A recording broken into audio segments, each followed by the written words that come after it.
స్వాతంత్రం వచ్చి 78 సంవత్సరాలు గడిచినా కూడా దళితుల బతుకులు ఎక్కడ వేసిన బొంగలి అక్కడే ఉన్న చందగా మారిందని చెప్పి గత ప్రభుత్వం ఒక ఆలోచన చేసి దళిత బంధు అనే పథకానికి శ్రీకారం చుట్టింది. మరి ఆ పథకం ఆదిలోనే ఆవిరైపోయింది.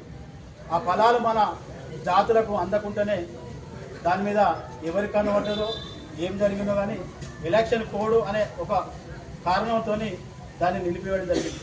కానీ ఆ ప్రభుత్వం పంచాయతీ సెక్రటరీ నుంచి కలెక్టర్, ఈడీ, మంత్రి గారి వరకు అంతా కూడా పారదర్శకంగా మనం ఎంపిక చేసి మనను లబ్ధిదారులుగా సెలెక్ట్ చేసి ఈ పథకానికి మనకు లబ్ధిదారుగా మీరు సెలెక్ట్ అని చెప్పి bank account, Aadhaar card xerox, మిగతా డాక్యుమెంట్స్ అంతా కూడా తీసుకొని మనలో ఆశలు నింపి ఎలక్షన్ అయిన తర్వాత ప్రభుత్వం మారి కాంగ్రెస్ ప్రభుత్వం ఏర్పడడం జరిగింది.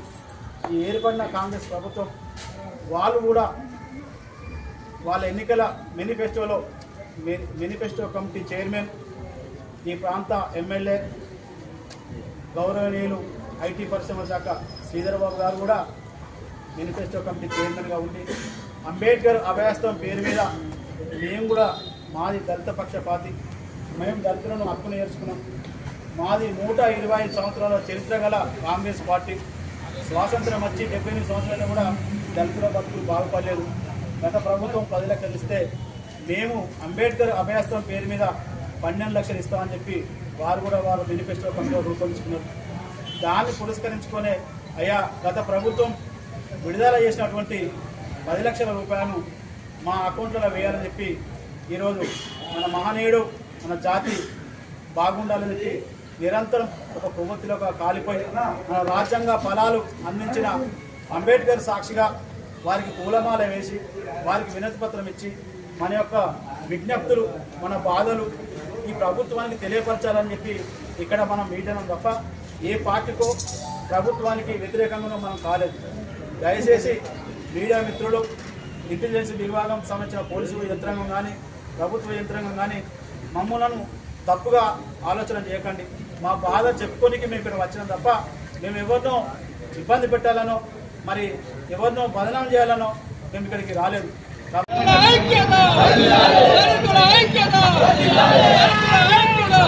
జిల్లా కమిటీ ఆధ్వర్యంలో జరిగిన 2వ విడత దళిత బంధు లబ్ధిదారుల ముఖ్య నాయకుల సమావేశం ఈరోజు మంతని డివిజన్లో ఏర్పాటు చేసుకోవడం జరిగింది.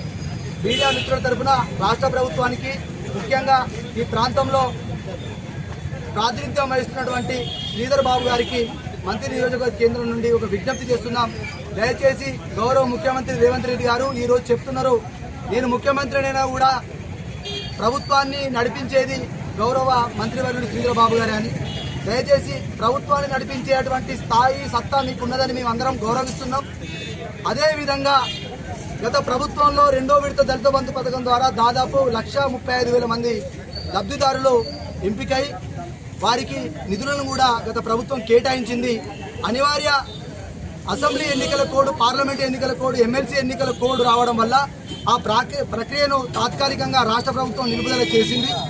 దయచేసి ఇప్పుడు ఎలక్షన్ ఏ కోడ్ లేదు కాబట్టి మాకు కేటాయించినటువంటి 2వ విడత దళిత బంధు నిధులను ఇప్పించే క్రమంలో క్రియాశీలక పాత్ర పోషించాల్సిన పెద్ద మనసు, పెద్ద బాధ్యత గౌరవ మంత్రి శ్రీధర్ బాబు గారిదే అని మంత్రి డివిజన్ నుండి వారిని చేతులు జోడించి మేమందరం విజ్ఞప్తి చేస్తున్నాం.